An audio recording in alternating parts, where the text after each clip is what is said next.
UFM mass copy के लिए online प्रत्यावेदन शुरू हो गए हैं, जैसा कि नोटिस के माध्यम से आपको सूचित किया जा चुका है। तो चलिए शुरू करते हैं। नमस्कार दोस्तों, आप सभी का स्वागत है अपने यूट्यूब चैनल प्रयागराज एजुकेशन पर। प्रोफेसर राजेंद्र सिंह रज्जुभी विश्वविद्यालय के विभिन्न पाठ्यक्रमों के परीक्षा परिणाम जारी हो गए हैं और कई विद्यार्थियों को नकल के आरोप में पकड़ा गया था, जिसके कारण उनके परीक्षा परिणाम में यूएफएम लगा दिया गया है। विश्वविद्यालय ने आपके आरोपों को एक बार पुनः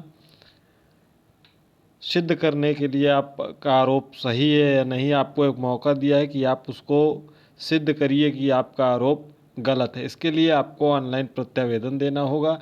ऑनलाइन प्रत्यावेदन आप 28 जुलाई तक दे सकते हैं। और ऑनलाइन प्रत्यावेदन कैसे करना है एक डिटेल में आपको बता देते हैं। साथ ही साथ आपको बताएंगे कि इसका परीक्षा परिणाम कब तक आएगा, क्या ऑनलाइन प्रत्यावेदन से कोई निष्कर्ष निकलेगा कि नहीं। तो सबसे पहले हम विश्वविद्यालय की वेबसाइट prsu.niv.ac.in इस पर आएंगे। तो इसके बाद स्क्रॉल करेंगे, थोड़ा सा नीचे की तरफ जाएंगे तो आपको एक ऑप्शन मिलेगा एग्जामिनेशन कॉर्नर का। तो इस पर आपको क्लिक करना है। जैसे ही एग्जामिनेशन कॉर्नर पर क्लिक करेंगे ऐसा इंटरफेस ओपन होगा। स्क्रॉल करेंगे, थोड़ा सा नीचे की तरफ जाएंगे तो एक ऑप्शन यहाँ ऑनलाइन पोर्टल में नीचे आपको दिखेगा UFM mass copy representation application form even semester examination 2024-25। इस पर आपको क्लिक करना है। जैसे इस पर क्लिक करेंगे, यहाँ सबसे पहले आप अपना ध्यान से इसको सुनिएगा, यहाँ से अपना रोल नंबर फिल करेंगे। अगर आपका परीक्षा परिणाम में यूएफएम या यूएफएम मास कॉपी लगा हुआ है, जैसे ही आप यहाँ पर अपना रोल नंबर फिल करेंगे और बाहर की तरफ एक बार इंटर कर देंगे अपने उंगली से, तो यहाँ पर आपका सब्जेक्ट ऑटोमेटिक शो हो जाएगा किस प्रश्न पत्र में आपका यूएफएम लगा हुआ है। जैसा कि इसके पहले आप लोग लगातार पूछ रहे थे कि कैसे हमको पता चलेगा कि किस प्रश्न पत्र में हमारा यूएफएम या यूएफएम मास कॉपी लगा हुआ है। जैसे रोल नंबर लिखेंगे आपको सब्जेक्ट आ जाएगा, उसके बाद आपका नाम, कोर्स का नाम, कॉलेज का नेम आ जाएगा, सब कुछ आ जाएगा। तो चलिए हम आपको एक बार फिल करके दिखा देते हैं। देखिए, जैसे ही रोल नंबर फिल किया है वैसे ही इनका ऑप्शन आ गया है, क्योंकि मैथमेटिक्स में इनका बैक लगा हुआ है या कोड आ गया है। इसको आपको सेलेक्ट करना। अगर एक से ज़्यादा प्रश्न पत्र में आपका लगा होगा तो नीचे भी एक और ऑप्शन आ जाएगा, ठीक है, उस पर आपको क्लिक कर देना है। जैसे ही हमने इस पर क्लिक किया, देखिए यहाँ पर मैथमेटिक्स आ गया, यहाँ पर कैंडिडेट का नाम आ गया, स्टूडेंट का नाम, कोर्स नेम आपका यहाँ पर आ गया जो भी होगा, फिर कॉलेज के नेम आ जाएगा। अब रिमार्क में आपको क्या फिल करना है, रिमार्क में भर कर आप सेव कर देंगे, ठीक है। तो चलिए रिमार्क में क्या भरना है इसको विशेष रूप से आपको बता देते हैं। यदि आप रोल नंबर फिल करेंगे और आपका रोल नंबर नॉट फाउंड देगा तो समझ जाइएगा कि आपका यूएफएम या यूएफएम मास कॉपी नहीं लगा है, तो आपको परेशान होने की आवश्यकता नहीं है। ये रिप्रेजेंटेशन है जिसको आपको फिल करना है। आप इसमें बदलाव ज़रूर कर दीजिएगा, क्योंकि सभी अगर एक सेम लिखेंगे तो आपका यूएफएम हटने की संभावना नहीं रहेगी। इसको आप पहले क्या करिएगा, आप एक बार अपने इस रिप्रेजेंटेशन को हिंदी में लिख लीजिएगा। अगर आपको अंग्रेजी नहीं आती है तो हिंदी में लिख कर फिर गूगल से ट्रांसलेट करके कॉपी करके पेस्ट कर दीजिएगा। तो इसको एक बार हल्का सा आप समझ लीजिए, ज़रूरी नहीं एक सेम यही लिखेगा। ये अब मैटर आपको टेलीग्राम पर प्रोवाइड करा दीजिएगा, जिसका लिंक डिस्क्रिप्शन बॉक्स में है। I strictly adhere to the rules laid down by the university for the examination, and I wrote in the answer sheet based on my own judgment and the knowledge acquired throughout the semester. My answer sheet does not exactly match that of any other candidate sitting in my examination hall. Please take cognizance of the above and re-evaluate my answer sheet and release my result by including the marks obtained by me. Your kind consideration will be greatly appreciated, thank you.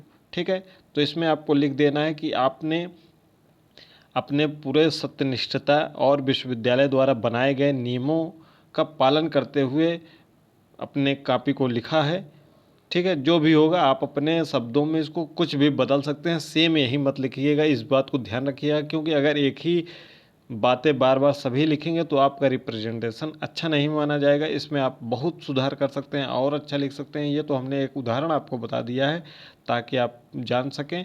ठीक है, खूब अच्छे से इसको लिख कर उसके बाद रिप्रेजेंटेशन वाले ऑप्शन में भर देना है, उसके बाद सबमिट कर देना है। ध्यान यह रखना है कि इसकी अंतिम तिथि 28 जुलाई है। 28 जुलाई के पहले पहले फॉर्म आपको भर देना है।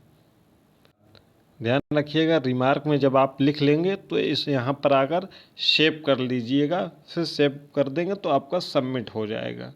तो चलिए दिखा देते हैं कि आपको सेव करने के बाद कैसा ऑप्शन होगा और आपको कैसे पता चलेगा कि यह सेव हो गया है। दूसरा, कुछ लोग पूछते हैं कि या इसके लिए कोई पैसा देना होगा, कोई चार्ज देना होगा, तो निःशुल्क है, जिसके लिए आप ऑनलाइन प्रत्यावेदन करेंगे। उसके बाद कमेटी इसको आपका फिर से आपके प्रत्यावेदन पर विचार करेगी। अगर उसको लगता है कि आपका यूएफएम या यूएफएम मास कॉपी हटाया जा सकता है तो आपका यूएफएम मास कॉपी 15 अगस्त के बाद आपको जानकारी दी जाएगी टेलीग्राम पर कि कब हटाया जाएगा। तो आप एक अभी के हिसाब से मोटा मोटा आइडिया लगा के चलिए कि 15 अगस्त के बाद आपका परीक्षा परिणाम रिलीज कर दिया जाएगा।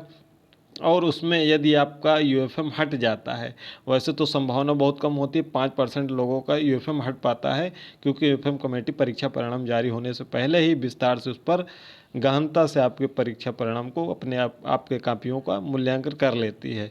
तो 5% लोगों का हट जाता है, तो यह 15 अगस्त तक आपको पता चलेगा। अगर यूएफएम हट जाएगा तो ठीक है, अन्यथा आपके परीक्षा परिणाम में यू लिख कर आ जाएगा जिस प्रश्न पत्र में लगा होगा, और उस प्रश्न पत्र का आपको बैक प्रश्न पत्र देना होगा संबंधित सेमेस्टर के दौरान। अगर आपका यूएफएम हट जाता है तो आपका वहाँ पर जो भी नंबर आपका होगा, ए ग्रेड होगा, बी ग्रेड होगा, जो भी उस प्रश्न पत्र में आपका नंबर होगा वह दिख जाएगा।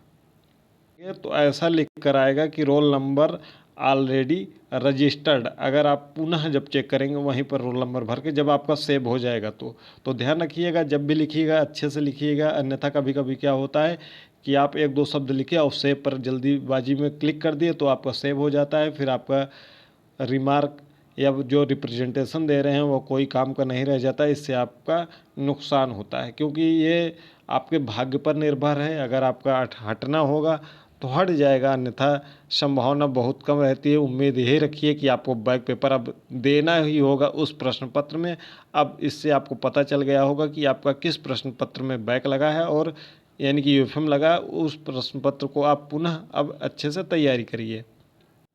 आशा करते हैं कि यह वीडियो आपको अच्छी लगी होगी। अगर वीडियो को अच्छी लगी हो तो वीडियो को लाइक कीजिएगा, चैनल को सब्सक्राइब कर लीजिएगा, और डिस्क्रिप्शन बॉक्स में आपको टेलीग्राम चैनल का लिंक मिल जाएगा। अगर आप टेलीग्राम चैनल नहीं चलाते हैं तो आप व्हाट्सअप तो ज़रूर चलाते होंगे, तो व्हाट्सअप चैनल का भी लिंक है डिस्क्रिप्शन बॉक्स में, वहाँ जुड़ जाइएगा ताकि इस विश्वविद्यालय से संबंधित एक एक अपडेट आपको लगातार मिलती रहे। रिप्रेजेंटेशन का परीक्षा परिणाम 15 अगस्त के बाद ही उम्मीद रखिएगा, 15 अगस्त के पहले नहीं। जैसा ये होगा आपको आगे टेलीग्राम चैनल और व्हाट्सएप चैनल पर लगातार सूचित किया जाएगा। मिलते हैं अगली वीडियो में।